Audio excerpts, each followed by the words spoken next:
చిరంజీవి గారు, కమల్ హాసన్ గారు, రజనీకాంత్ గార్ల సరసన నటించిన గ్లామర్ డాల్ నిషా నూర్ ఎయిడ్స్ వ్యాధితో చనిపోయిన విషయం ఇప్పుడు అందరినీ మాట్లాడుకునేలా చేస్తోంది.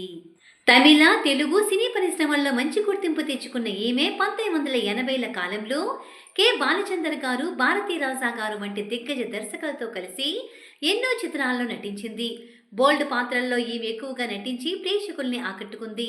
తెలుగులో రాజేంద్ర ప్రసాద్ గారు, భానుచందర్ గార్ల చిత్రాల్లో నటించి మెప్పించిన ఈ నటి తన అందచందాలతో అప్పట్లో బి గ్రేడ్ గ్లామర్ సినిమాల్లో బాగా పాపులర్ అయ్యింది.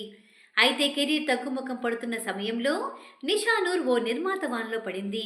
అవకాశాలు కల్పిస్తా అని నమ్మించి ఆమెను వ్యభిచారంలోకి బలవంతంగా నెట్టివేయడంతో ఆమె జీవితం పూర్తిగా మారిపోయింది.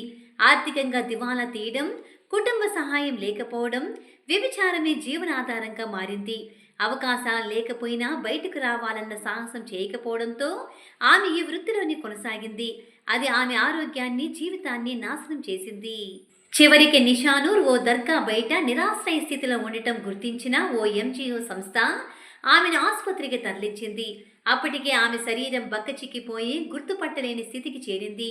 వైద్య పరీక్షల అనంతరం నిషా ఎయిడ్స్తో బాధపడుతున్నట్లు నిర్ధారణ అయ్యింది. సినిమాల్లో ఒక వెలుగు వెలిగిన ఓ స్టార్ హీరోయిన్ చివరికి ఎయిడ్స్తో 2007లో కేవలం 44 ఏళ్ల వయసులో మరణించిందంటే ఆమె జీవితం ఎంత విషాదకరంగా మారిపోయిందో అర్థమవుతుంది. నిషా నూర్ కథ సినిమా ప్రపంచంలో లైంగిక వాడుక, మోసాలపై మనం ఆలోచించాల్సిన ఉదాహరణగా నిలుస్తోంది.